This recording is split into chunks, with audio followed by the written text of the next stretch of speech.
Como era compor no baixo, né? Essa daqui eu fiz em 2009 num ensaio com uma banda, né? Então ficava basicamente assim.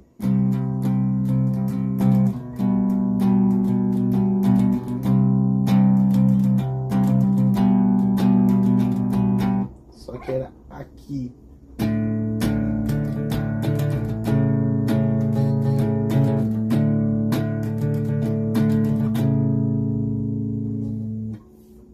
Aí tô fazendo guia, né?